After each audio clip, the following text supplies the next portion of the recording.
Hello, everybody. This is Apba Brian with Apba Baseball Card Classics, bringing to you a how-to video on how to play Apba baseball in the basic form and also in a modified forms with home rules.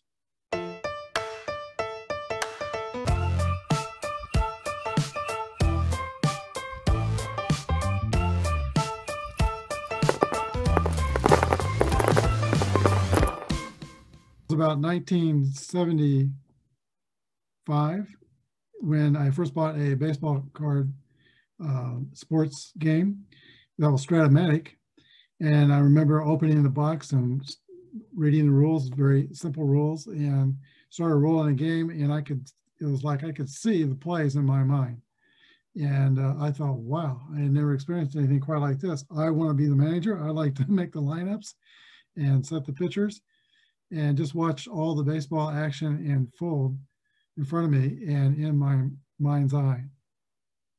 Well, about that time, I also bought Apba. That was Stratomatic. I bought Apba. And I think the reason why I started in on Apba, which was a much different engine, a different game, is I like their selection of championship teams even back then. I think both are great games. And actually, I probably played more Stratomatic over the years than I have Apba. I also played the computer version of Stratomatic for many years. Right now, I kind of prefer the cards and dice versions. And so that's what I've been doing on my channel, cards and dice only. And I've been using primarily Apba Baseball because it's kind of easy to broadcast and call as you play the game. There have been a lot of how-to videos before, I'm sure, and they do a good job, but I've been requested to do one. So here we go. Some of the elements that you'll need when you play the game are, of course, the cards, the rule book, which gives you the play charts based on base situations, a play mat, score sheet, and a few markers to mark the outs and base runners. First order of business is to select your lineup. Here are the 1924 Kansas City Monarchs and the 1962 San Francisco Giants. Players' names are listed. I love the nicknames that they include on their cards, and these are good, stout quality cards. Under the player's name is his positions and speed, defensive ability here. And you have to make sure you've got someone at each position.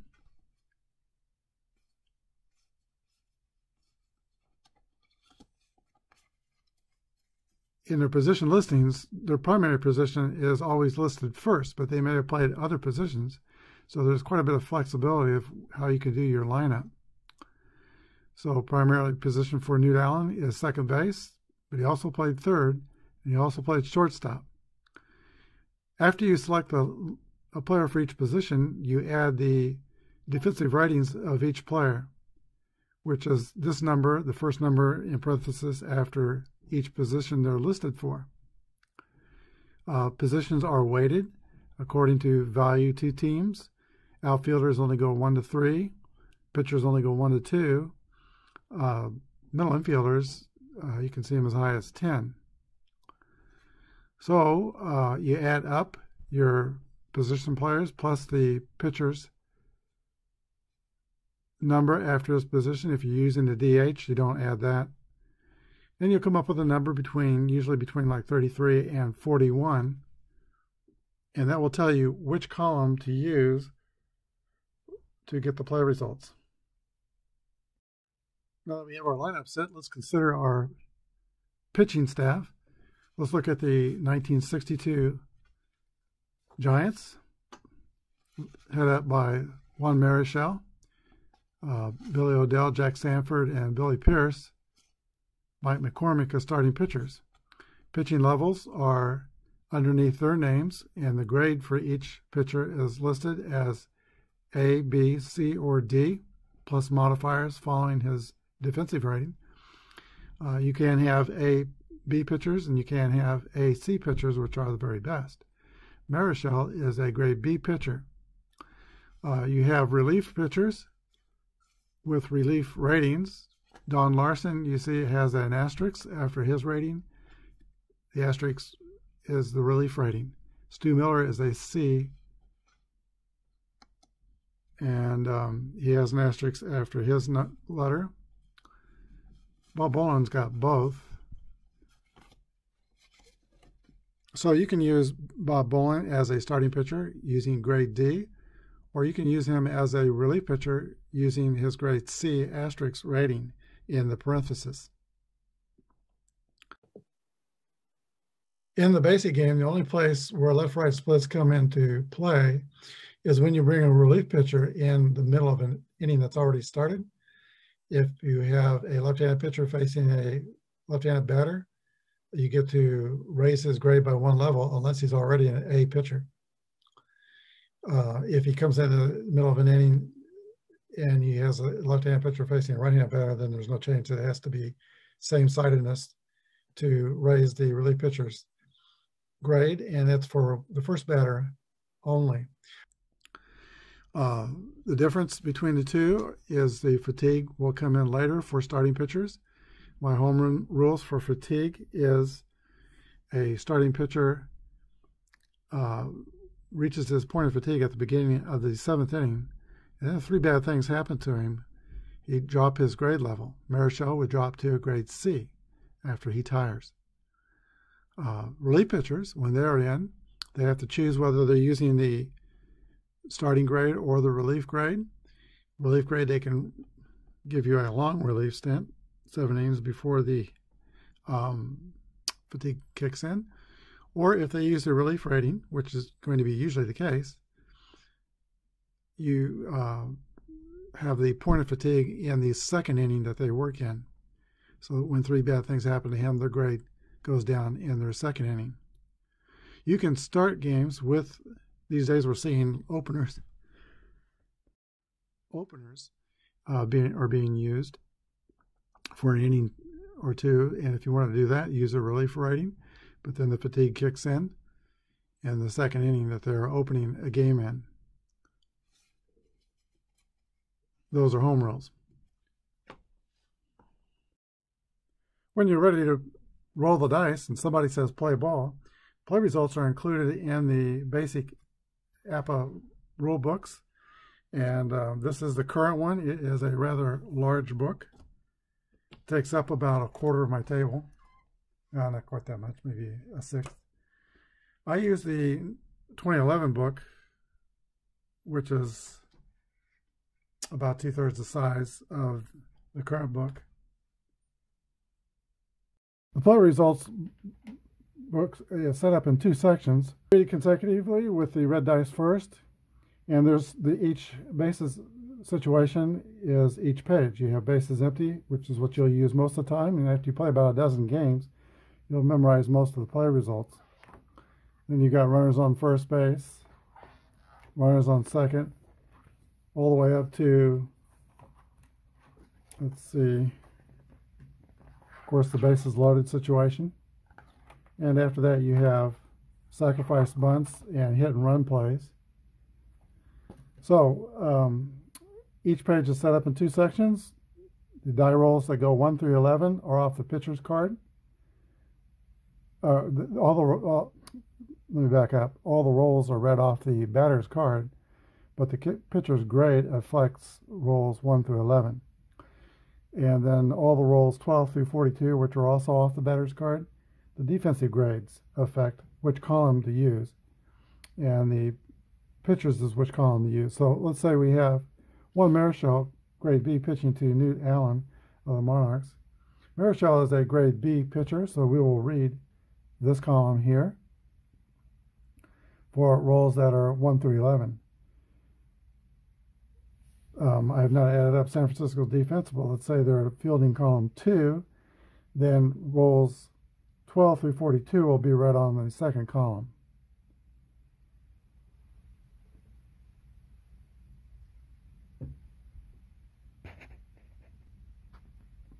For pitchers that are rated grade A, B, or AC, it's a little bit different.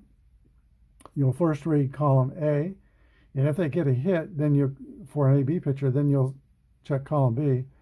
And if it's a hit in column B, then it's a hit. But if it's an out in column B, or either column, it's an out. So, or for AC pitchers, first check column A. And if it's an out, it's an out. If it's a hit, you got to check column C. And if it's a hit, it's a hit. You can see if it's an out, it's an out. So an out in either column will make it an out for A, B, and AC pitchers. One other thing on the cards, if you roll the dice and you hit, say, 1-1, which is a 0 on Newt Allen's card, then you will roll the dice again and check the results in column 2. So 61 in column 2 is a 6, which is a double for Newt Allen. And on the second column, you read the results off the D side pitcher in the second column rolls. So 6 will be a double to right center. And in your second column, most of your results are extra base hits. There's quite a few singles on Newt Allen's card, but you check most cards, like Bullet Rogan's, for example. The 1s are home runs usually, the 2s, triples. 4s and 6s are usually doubles. Excuse me, sometimes in certain base situations, they can be home runs. So your extra base hits are usually on the second column.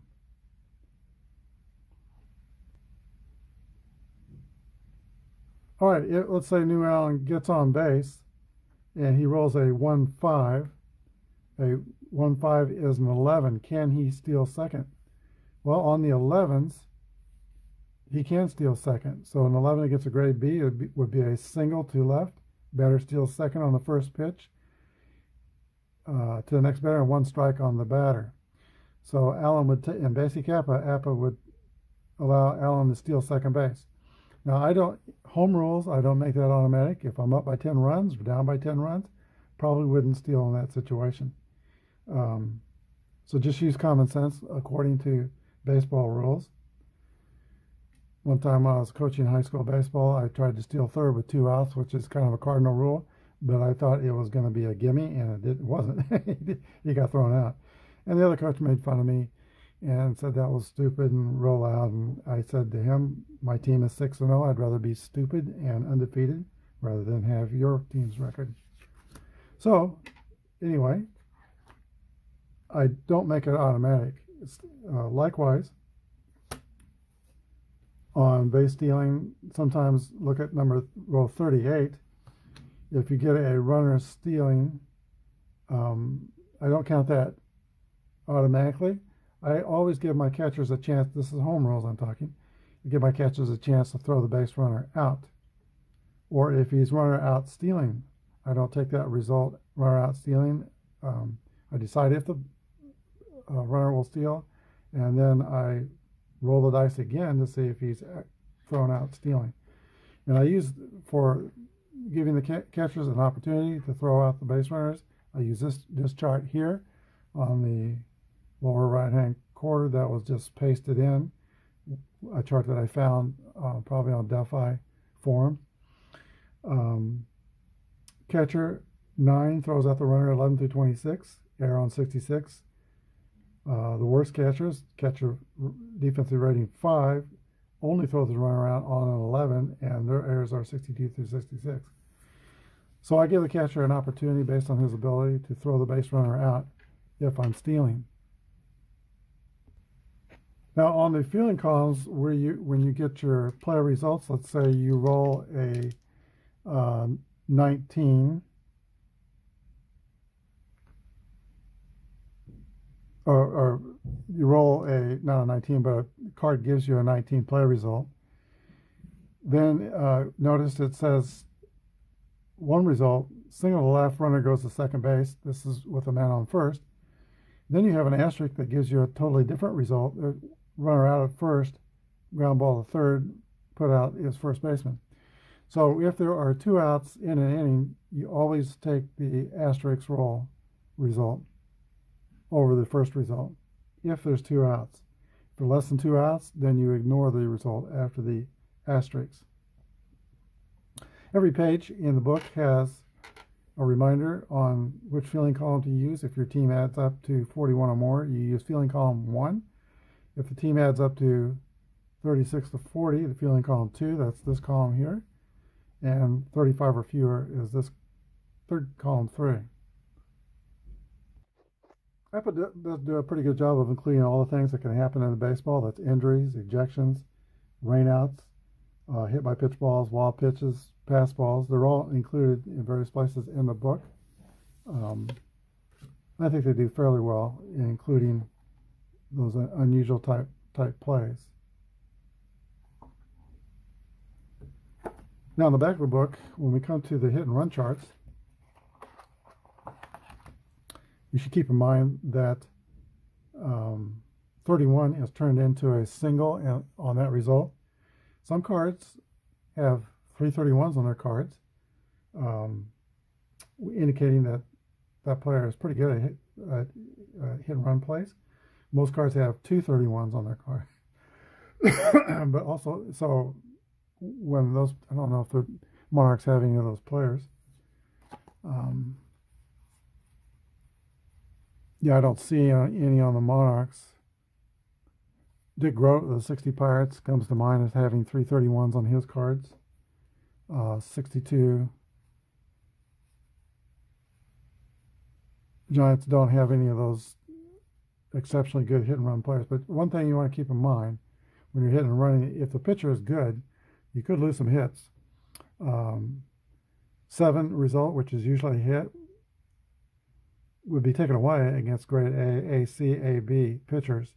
So you might want to think twice before you hit and run against a grade A pitcher.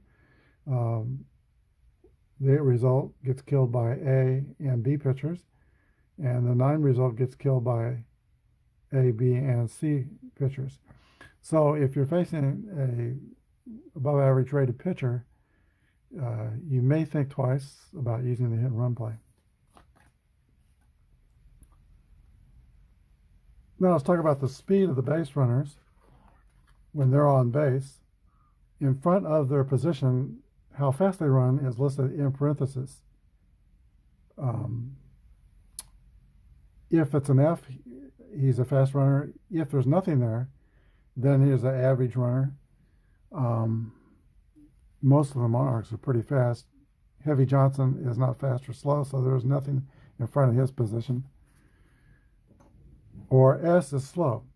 So when you get a fast runner on base, sometimes he gets an extra base based on what the results will tell you. Slow runners will sometimes get thrown out. So when a slow runner gets on base, you have to determine whether you are going to play it safe before the die roll or not. If you play it safe, the slow runner advances 1 base per hit. Single, he gets 1 base. Double, he gets 2 bases. But he doesn't get that extra base if you're playing it safe. If you're not playing it safe, he could get the extra base, but he also could get thrown out. Normally when I play Apba, I just make it automatic that my safe runners, or my slow runners, I'm always playing it safe unless I say otherwise.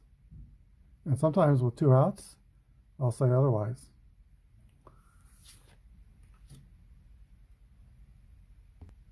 Now, after the positions on the pitchers, you get modifiers. You'll have a strikeout modifier after his defensive rating. Marichal is a Y strikeout pitcher, and he has a control modifier. That's a Z. So on some of the play results, there will be a letter listed after the result, and if so, you go with that. For example, number 27 on column 2 says a ground ball to third. In parentheses, Y is a strikeout, but a catcher. So if Marichal was pitching to Newt Allen and I rolled a 2-7, Newt Allen would be a strikeout victim based on the Y and Marichal's Y modifier. You might see an X modifier there. You might see a K modifier. There's a few R's out there. And R is fewer strikeouts. X, K, and Y are more strikeouts. On the control modifier, Z will take away bases on balls. If there's a runner on first and you roll 14, which is usually a walk result, you see Z or Z pitchers, it's 2 balls rather than a walk. Marichal has a Z modifier. Okay, some of the Giants. Let's see. Sanford has a Z. Pierce has a Z. Good control. McCormick doesn't have a control modifier. There's one here with a W. Let's see. Oh, wait a minute. So there's no wild pitchers on the Giants, but on the Monarchs, okay, Drake has a W modifier. So a W gives a play result of a walk on a result that has a W after it.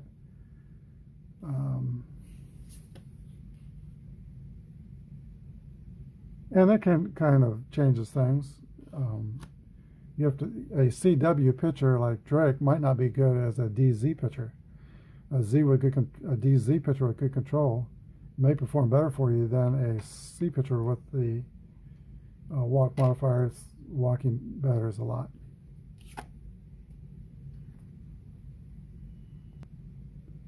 Now back to the results book. If there is a runner on third base, here I'm sitting on the bases loaded page, the defensive manager has to declare whether he's playing the infield close or deep, and that's reflected in the results.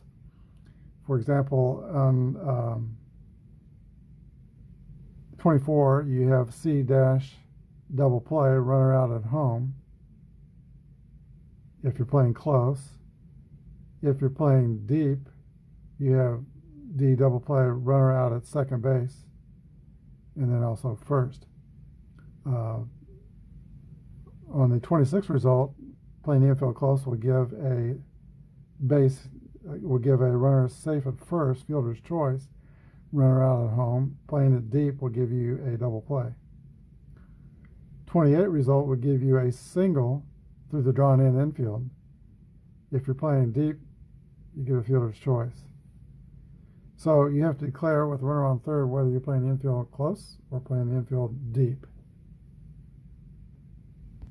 Now back to my own home rules. Sometimes if I have the steal ratings, the master steal ratings on my cards for the position players, I will use master steal ratings rules, and I call those the Merino charts. Came off the internet from an OZ league, Apba league, and that's this chart here. It doesn't come in your Apba book, but I just pasted this into the back page because sometimes I use master ratings for stealing, and those ratings will include a letter, A through N. N means he can never steal. The A determines the situations that the base stealer can steal in.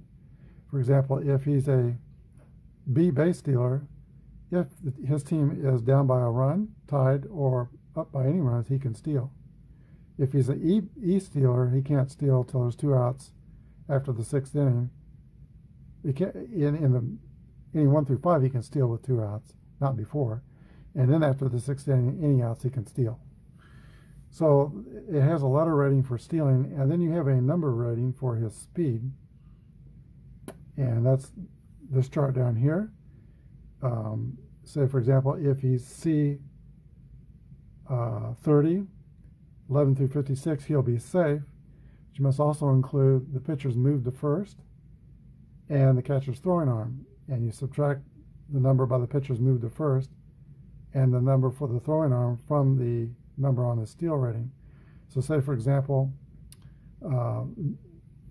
say I don't have the steal ratings on my 24 Monarchs, but let's say Newt Allen was a C30 base stealer, and Marichal was a move to first of 1, and his catcher Tom Haller was a +1 throwing arm. Then I would have to add the Marichal's move to first and the catcher's throwing arm, which is 2, and subtract those from 30. So his Newt Allen's steal rating would become 11 through 28, and 11 through 54 he'd be safe. So if I have both teams' steal ratings for a master game, then I will use that for my base stealing. If I don't have them, it is possible to take your fast runners, in other words, Philippaloo's fast, Pagan's fast, Maze is fast.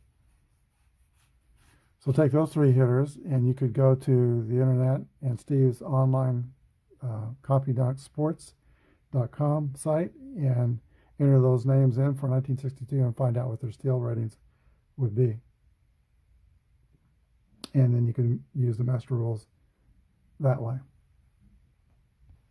So that's how you play Apba Baseball Basic. Rule books are very simple. The first 3 pages tell you the basic rules for Apba Baseball. And then you have some optional rules, which we'll not go through here in this video, but optional rules for individual fielding ratings and considering individual ratings in your play results. You have an official scores rules table. You have optional rules for pitcher's effectiveness, which I don't use. For in other words, if a D pitcher is allowed no earned runs in 5 innings, you can advance his grade to a C. C pitcher is 6 innings to a B, or a B pitcher is 7 innings to an A. I personally don't think that particular rule is all that realistic. When I was coaching high school baseball, I remember a pitcher I had that was almost always effective through the first 4 innings, and he would not get scored on. But then when he'd get in trouble after about 4 innings, he was done. And so if he would be in Apba, a D pitcher, and then shut everybody out for 5 innings, I wouldn't make him a grade level better, because the reality of the matter is he was getting tired and he was not better. So I don't think that's particularly rule. That's why I use my own home rules and take pitchers' fatigue in the 7th inning for starting pitchers, 2nd inning for relief pitchers. I do use the injury duration table if I'm using injuries, and that is at the bottom of the card. You have a J number. Newt Allen's a J3. That means if he has a possible injury, you would roll on the 3rd column for how many games he would be missing. J3s. J1s would be in the 1st column. Some are J0, and in those cases, whatever happens to them, they're not injured.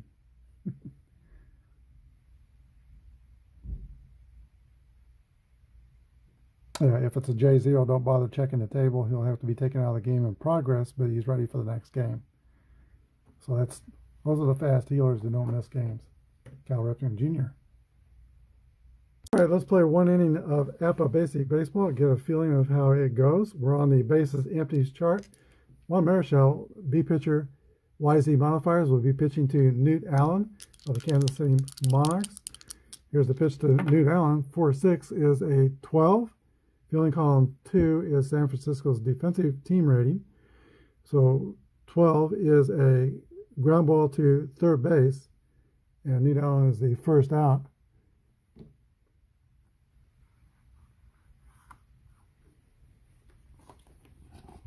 Again, you read the fielding column 2, 12 through 42 results, and that was a ground out to 3rd base.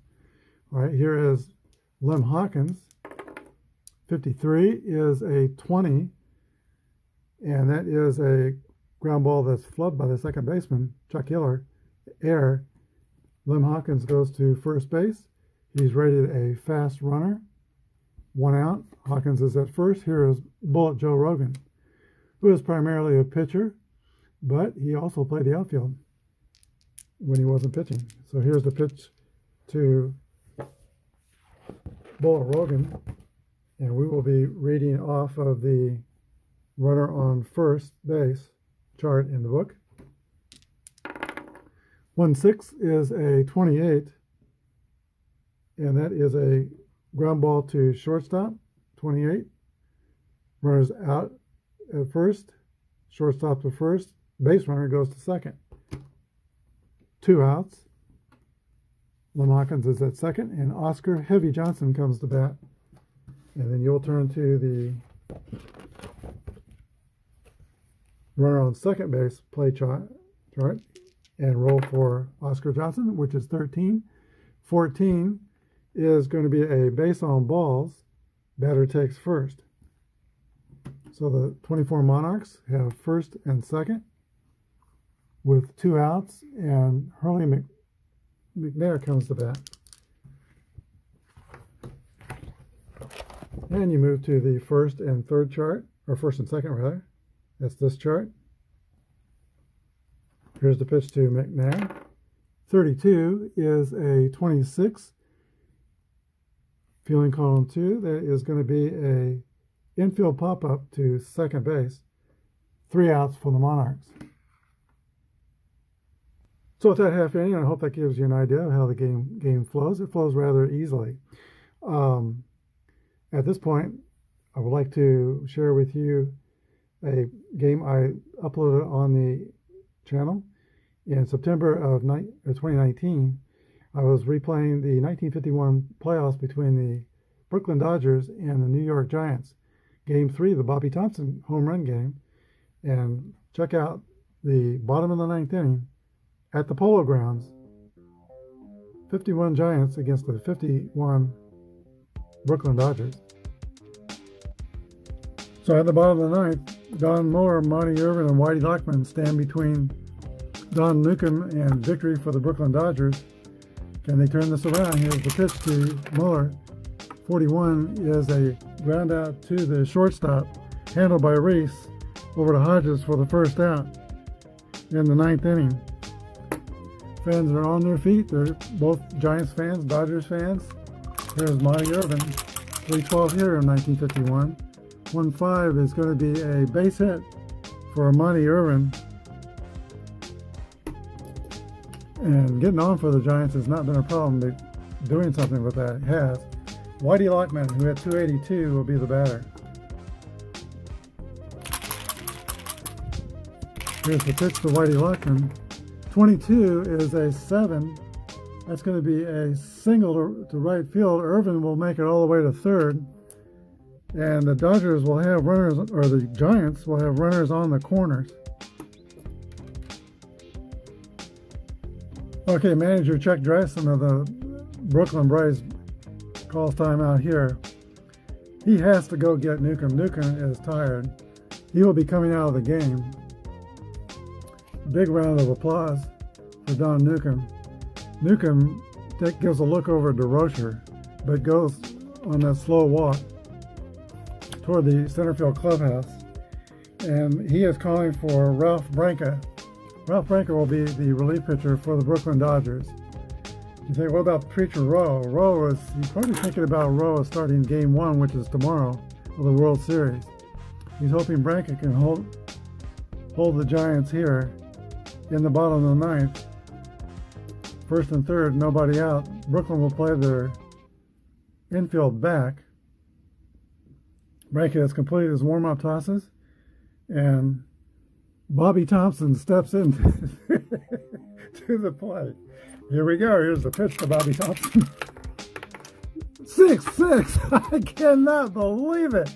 There's a drive. Bye-bye, baby. The Giants win the pennant. The Giants win the pennant. I had to hit pause on the camera. I cannot talk. Maybe you still can't talk. But Bobby Thompson has come up in the bottom of the 9th inning and hit a 3-run homer into the lower left field stands of Polo Grounds. And the Giants are going to be the National League champions of 1951. The score, Giants 4, Brooklyn 3. What a game. There is pandemonium all over the field. Bobby Thompson has just won the pennant for the New York Giants. We'll be back with a wrap-up in just a second. Okay, I think I'm ready to do the wrap-up now. But before I do that, let's talk a little bit. You must be thinking, this can't be, and it is. You know, when I sit down and I play one of these games a day, and whatever happens, and it gets put up on YouTube. But this is true, folks. You know, whatever happens, if there's no mistakes in the game, it goes up, and I have no idea what's going to happen when these games go. Except I know this: Apba is a very realistic game, and I played other games. This is why I played this game for 50 years. I love this game. I've also played a lot of Stratomatic and a few other baseball games, but primarily it's Apba is what I play. And whatever happens when the dice start rolling, that's what happens, and it gets put up on YouTube. So that editorial comment out of the way, here's the wrap up on today's amazing game.